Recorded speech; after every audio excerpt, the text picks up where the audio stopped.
अनुभव art class में आप सबका स्वागत है। माध्यमिक और प्रविधियाँ भाग 7। समस्त प्रविधियों के प्रयोग का आधार वह पदार्थ है जो चित्र रचना के समय रंगों में मिश्रित किया जाता है। इसे कला की भाषा में माध्यम कहते हैं। कला की भाषा में माध्यम कहा जाता है। इस माध्यम के दो मुख्य वर्ण हैं सूक्ष्म माध्यम, आर्द्र माध्यम। सूक्ष्म मतलब होता है सूखा माध्यम, आर्द्र मतलब गीले माध्यम। आगे इसको समझते हैं। सूक्ष्म माध्यम के भी दो उपभेद हैं, चूड़ित रंग, पेस्टल रंग। चूड़ित मतलब आगे देखते हैं। चूड़ित माध्यम रंगों के चूड़ या पाउडर द्वारा चित्र रचना की विधियां बहुत पुरानी हैं।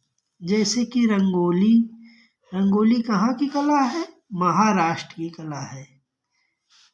आप सब देखे होंगे, कोई शुभ कार्यक्रम होता है तो रंगोली बनाई जाती है। शादी विवाह के समय भी रंगोली बनाई जाती है। जैसे 15 अगस्त हुआ, 26 जनवरी, वहाँ भी रंगोली बनाई जाती है। तो रंगोली कहाँ की कला है? महाराष्ट्र की कला। महाराष्ट्र से स्टार्ट होता है। साझी कला, चौकपूर्णा कला, यह है उत्तर प्रदेश की लोक कला है। आदि के अन्य नाम हैं जो आगे बताया जा चुका है वीडियो में। प्राचीन शास्त्रों में इस पद्धति के चित्रों को धूल चित्र कहा गया है। आगे देखते हैं। देखो, इसमें दो चूड़ित, पेस्टल। चूड़ित देख लिए या पेस्टल देखते हैं। आपको साधारण बातों में बता देते हैं कि पेस्टल रंग जो है, बच्चे रंगीन पेंसिल से रंग बनाते ना, चित्र बना के रंगते हैं रंगीन पेंसिल, इसी को कहते हैं पेस्टल। पेस्टल आप सब लोग छोटे बच्चे देखे होंगे पेंट करते हुए, इसी को कहते हैं पेस्टल रंग। पेस्टल सर्वसाधारण में प्रचलित माध्यम है। यह एक सूक्ष्म माध्यम की श्रेणी में आता है। पेस्टल रंगों के हेतु कड़े खुरदरे धरातल अच्छे होते हैं। यदि नरम रहेंगे तो पेस्टल रंग सही से नहीं पेंट कर पाता, इसलिए पेस्टल के लिए कड़े और खुरदरे धरातल की आवश्यकता होती है। देखिए, अगले वर्ष पेपर में आया था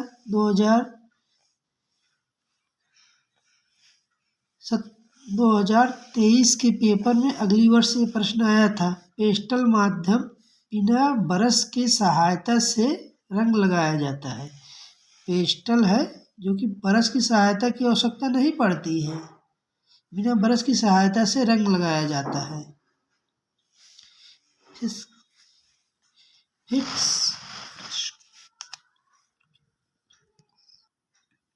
फिक्सेटिव, इसमें पेस्टल चित्रों की सुरक्षा के लिए किया जाता है। एक स्प्रे है, स्प्रे बनाया जाता है। इसको ये पेस्टल रंगों में उपयोग किए जाते हैं। जैसे कि कोई चित्र बनाते हैं तो पेस्टल मतलब रंगीन पेंसिल से पेंट करते हैं, उसके बाद ये स्प्रे होता है, उसको मार देते हैं तो वो मतलब सुरक्षित हो जाता है, खराब नहीं होता है।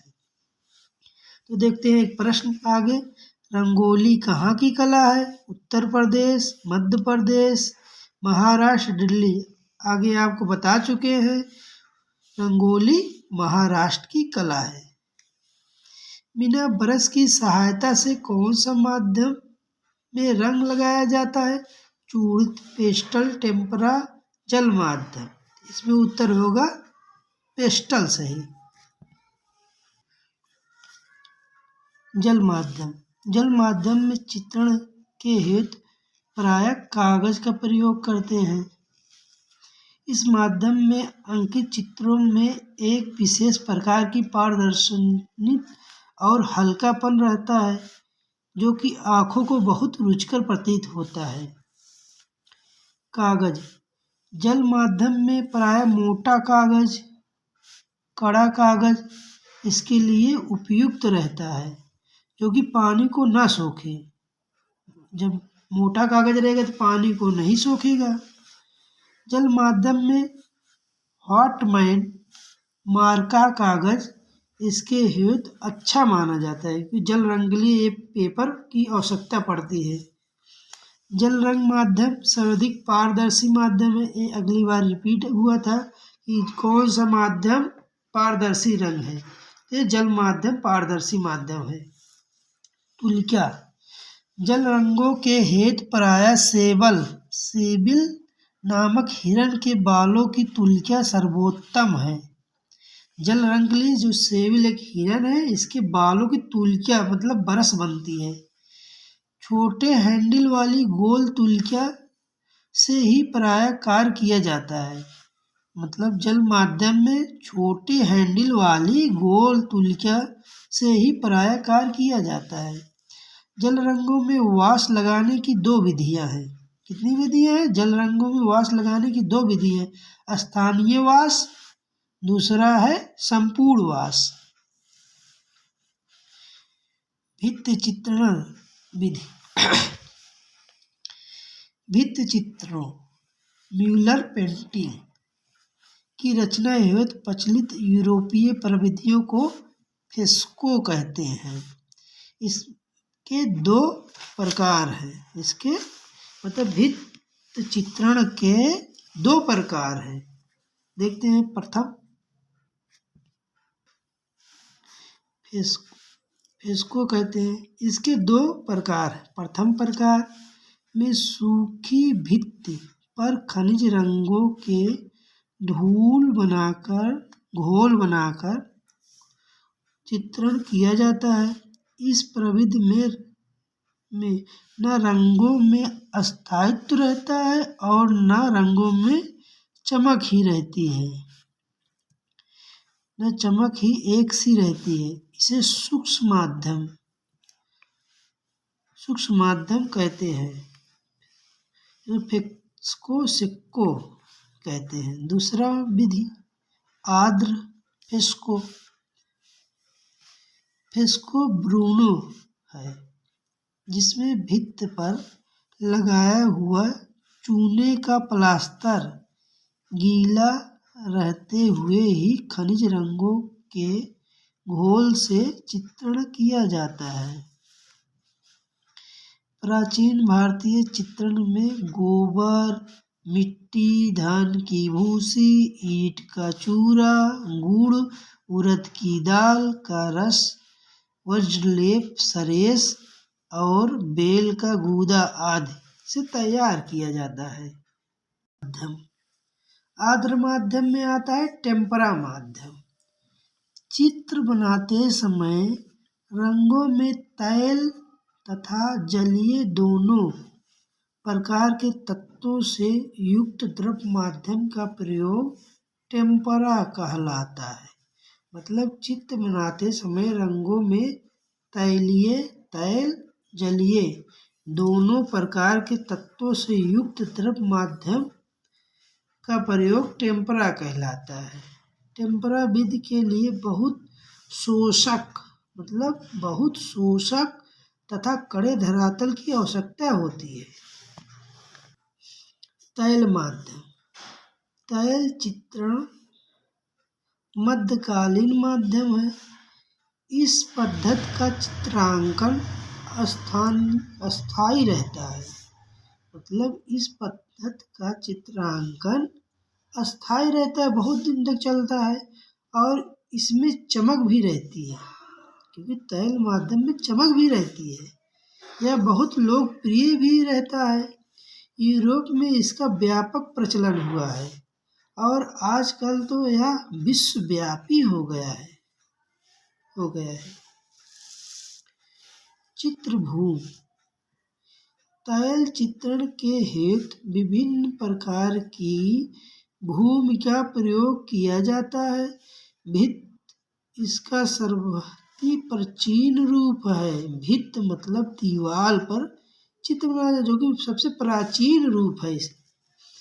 काष्ठ फलक इसका एक रूप है। काष्ठ फलक मतलब लकड़ी पर भी भित्ति चित्रण किया जाता है। बोर्ड पर, मैसोनाइट पर, हार्डबोर्ड पर आदि पर आदि एवं गैसों आदि माध्यम है आदि पर भी तैल माध्यम से चित्रकारी की जाती है। इसके हेतु सर्वोत्तम चित्रभूमि कैनवास है। इसके लिए मतलब तैल माध्यम के लिए सर्वोत्तम चित्रभूमि कैनवास है। काष्ठ फलक तैल माध्यम में साइजिंग और प्राइमिंग होता है। जैसे प्रश्न कभी बनता है कि साइजिंग प्राइमिंग किस माध्यम में होता है, उसमें विकल्प रहेगा टेम्परा, जल, तैल। तो आप सबको लगाना है तैल सही है। कैनवास तैल चित्रण के हेतु सर्वोत्तम भूमि कैनवास है। तैल चित्रण के हेतु सर्वोत्तम भूमि कैनवास है, जिसमें लिनिन कैनवास इसके हेतु अच्छा रहता है, जो कि जूट, सन, कपास के मिश्रण से निर्मित किया जाता है। तो कभी प्रश्न आया कि तैल माध्यम में कौन सा कैनवास अच्छा होता है, तो इसको आप सब बताएंगे लिन कैनवास, जो कि जूट, सन, कपास के माध्यम से निर्मित किया जाता है। तुलिका तैल माध्यम में सामग्री के अतिरिक्त तुलिका का भी बड़ा महत्वपूर्ण है। यह लंबे हैंडल श्वेत बालों वाली चपटी तुलिका अच्छा कार्य करती है, जो कि सूकर के बालों, सूकर कहते हैं, जो आप सब सुनोगे सुअर के बालों से बनाई जाती है। आगे आप पढ़ चुके हैं जल रंग में, तो छोटी तुलिकाएं अच्छी होती है। इसमें तैल में लंबे हैंडल वाली श्वेत बालों वाली चपटी तुलिका अच्छा कार्य करती है, जो कि इसमें लिखा नहीं है सूकर, कलम में सूकर लेते हैं, लेकिन आप सब जानते हैं सुअर के बालों से बनाई जाती है। पतली रंगों से कोमल मिश्रण युक्त कार्य करने के लिए सेबल एक मृग है, नामक मृग के बालों से बनी तुलिका भी मिलती है। माध्यम तैल माध्यम में अलसी का तेल सर्वश्रेष्ठ होता है।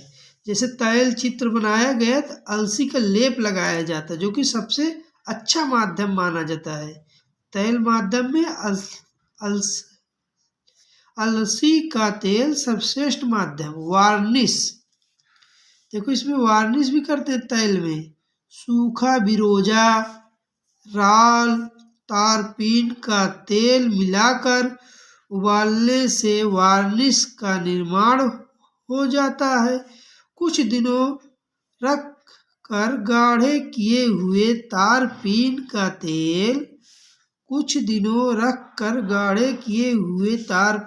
तेल का प्रयोग उत्तम माना जाता है, उत्तम रहता है।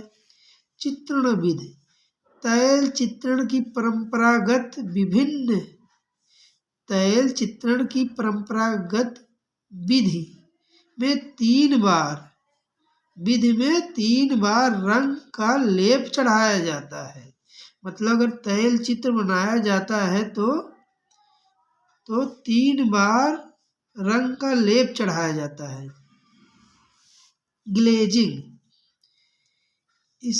इसके हेतु वार्निश या अलसी के गाढ़े किए हुए तैल को पतला करते हैं।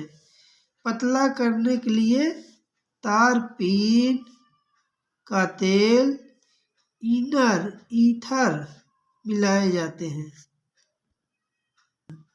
एक्रेलिक माध्यम या आधुनिक युग में आविष्कृत रेजिन माध्यम है, जिसके रंग अत्यंत अस्थायी होते हैं। ये आधुनिक रंग और ये पारदर्शी भी होते हैं। जैसे जल रंग पारदर्शी होता है, वैसे एक्रेलिक माध्यम भी पारदर्शी होता है। ये आधुनिक रंग है, आधुनिक की देन है एक्रेलिक माध्यम। बाटिक चित्रण, कपड़े पर बाटिक इस विधि से कड़े कपड़े पर डिजाइन रेखांकित करते हैं। पिघले हुए मोम से चित्रांकन किया जाता है। जैसे कोई चित्र बनाना है तो पहले पिघला हुआ मोम लगा देंगे, उस पर रेखांकन करेंगे, उसके बाद रंग भर के उसको पिघला देंगे, बाटिक चित्र तैयार हो जाएगा। चमड़े पर बाटिक, चमड़े पर मोम की जगह, देखिए बाटिक में होता है मोम, लेकिन चमड़े पर बाटिक मोम की जगह गोंद लगाए जाते हैं। बाटिक में तो मोम अनिवार्य है, लेकिन चमड़े पर तो गोंद लगाया जाता है। और बाटिक की चूड़ित रंगों में स्प्रिट मिलाकर रंग भरते हैं। अब आओ ग्राफिक माध्यम देखते हैं। ग्राफिक माध्यम छाया छापा चित्रण की विधियां हैं। इन सब में मुद्रण का तकनीक अपनाया जाता है। अतः कलाकार अपनी आरंभिक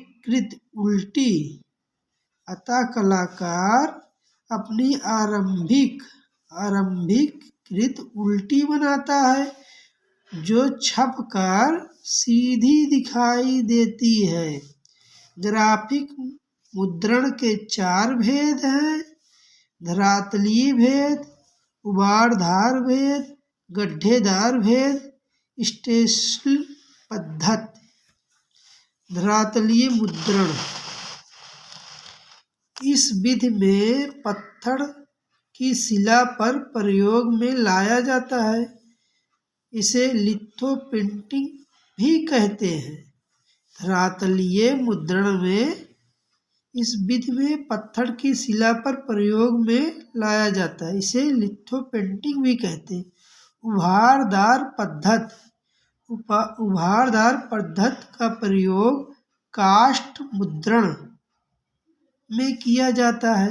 गड्ढेदार पद्धति, इस पद्धति में लकड़ी तथा धातु की प्लेट पर गड्ढे डालकर उसमें रंग भरते हैं। गड्ढेदार काटने की एक विधि इनग्रेविंग अथवा उत्कीर्ण कही जाती है। सेरीग्राफी अथवा सिल्क स्क्रीन प्रिंटिंग सेस्टिंग द्वारा छपाई की एक विधि है।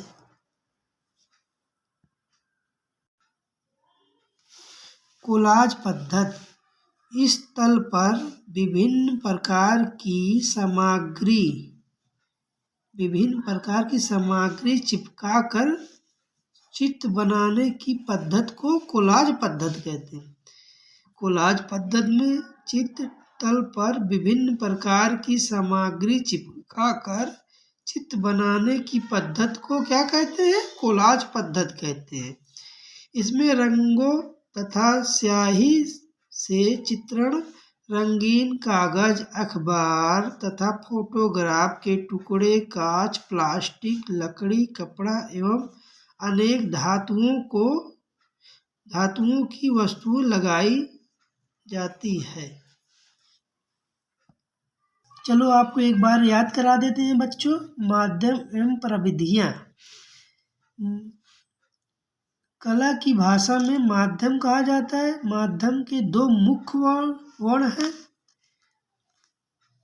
सूक्ष्म माध्यम, आर्द्र माध्यम। सूक्ष्म माध्यम में 2 उपभेद है, चूड़ित, पेस्टल। चूड़ित माध्यम में जैसे कि आप देखें रंगोली महाराष्ट्र की, साझी चौकपूर्णा उत्तर प्रदेश की। प्राचीन शास्त्रों में इस पद्धति के चित्रों को धूल चित्रण कहा जाता है। पेस्टल में देखो मेन में यह सूक्ष्म माध्यम है, यह कड़े खुरदरे धरातल अच्छे रहते हैं। पेस्टल माध्यम में बिना ब्रश की सहायता से रंग लगाया जाता है। फिक्सेटिव पेस्टल चित्रों की सुरक्षा हेतु किया जाता है।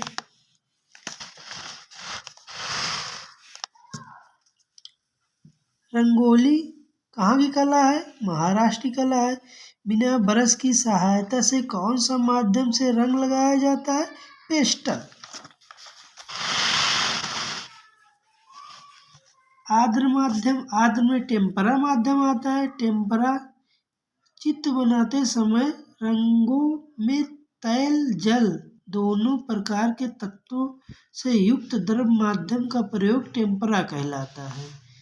यह बहुत शोषक और कड़े धरातल की आवश्यकता पड़ती है। तैल माध्यम, इस पद्धति का चित्रांकन अस्थायी रहता है और इसमें चमक भी बहुत रहती है। चित्रण भूमि, चित्रण भूमि में देखते हैं छात्रों, काष्ठ फलक, हार्डबोर्ड, गैसोबोर्ड तैल माध्यम में चित्रकारी की जाती है। इसका सर्वोत्तम चित्रभूमि कैनवास है। काष्ठ फलक पर तैल साइजिंग प्राइमिंग किया जाता है। कैनवास, सबसे उत्तम कैनवास लिलिन कैनवास होता है जो कि जूट, सन, कपास से बनता है। तुलिका, लंबे हैंडल श्वेत बालों वाली चपटी तुलिका अच्छा कार्य करती है जो कि सूकर के बालों से बनाई जाती है। कोमल कार्य करने के लिए सेबिल नामक मृग मतलब हिरण के बालों से बनाया जाता है। माध्यम, तैल माध्यम में अलसी का तेल सर्वश्रेष्ठ माध्यम है। वार्निश, सूखा बिरोजा, राल, तारपीन का तेल मिलाकर उबालते हैं। कुछ दिनों रखकर गाढ़े किए गए तारपीन का तेल का प्रयोग उत्तम रहता है। चित्रण विधि, तैल चित्रण की परंपरागत विधि में 3 बार रंग का लेप चढ़ाया जाता है। ग्लेजिंग, ग्लेजिंग किससे करते हैं? तारपीन का तैल या थिनर मिलाते। जल माध्यम, कागज का प्रयोग होता है। कागज मोटा और कड़ा होना चाहिए जो कि पानी न सोखे। वाटमैन मार्का कागज इसके लिए सबसे उत्तम होता है। जल माध्यम सर्वाधिक पारदर्शी माध्यम है। तुलिका, सेबिल नामक हिरण के बालों की तुलिका सर्वोत्तम होता है जो कि छोटे हैंडल वाली गोल तुलिका से ही प्रायः कार्य किया जाता है। इसके 2 विध हैं, स्थानीय वास, दूसरा संपूर्ण वास। चित्रण विधि, भित्ति चित्रण विधि, भित्ति चित्रण म्यूलर पेंटिंग की रचना हेतु प्रचलित यूरोपीय प्रविधि को फ्रेस्को कहते हैं। इसके 2 प्रकार है, एक प्रकार सेक्को है, सूक्ष्म फ्रेस्को, दूसरा है आर्द्र फ्रेस्को। भारतीय प्राचीन चित्रण में गोबर, मिट्टी, धान की भूसी, ईंट का चूरा, गुड़, उड़द की दाल का रस तथा ब्रजलेप, सरेस और बेल का गूदा आदि। एक्रेलिक माध्यम या आधुनिक में माध्यम है जो रेजिन माध्यम है। इसके द्वारा अत्यंत अस्थायी होता है या एक पारदर्शी माध्यम। बाटिक चित्रण, एक कपड़े पर मोम द्वारा होता है। चमड़े पर बाटिक में मोम के स्थान पर गोंद लगाए जाते हैं। ग्राफिक माध्यम छापा चित्रण की विधियां हैं। आरंभिक कृत उल्टी बनाता है जो कि छापकर सीधी दिखाई देती है। ग्राफिक मुद्रण के 4 भेद हैं, धरातलीय, उभारदार, गड्ढेदार, स्टेंसिल पद्धति। धरातलीय मुद्रण में पत्थर की शिला पर प्रयोग में लाया जाता है जो कि लिथोप्रिंटिंग भी कहते हैं। उभारदार पद्धति का प्रयोग काष्ठ मुद्रण में किया जाता है। गड्ढेदार पद्धति, इस पद्धति में लकड़ी तथा धातु की प्लेट का गड्ढे डालकर उनमें रंग भरते हैं। गड्ढेदार काटने की एक विधि एनग्रेविंग या उत्कीर्णन है। सेरीग्राफी अथवा सिल्क स्क्रीन प्रिंटिंग स्टेंसिल द्वारा छपाई की एक विधि है। कोलाज पद्धति, चित्र तल पर विभिन्न प्रकार की सामग्री चिपकाकर चित्र बनाने की पद्धति को कोलाज कहते हैं। धन्यवाद छात्रों।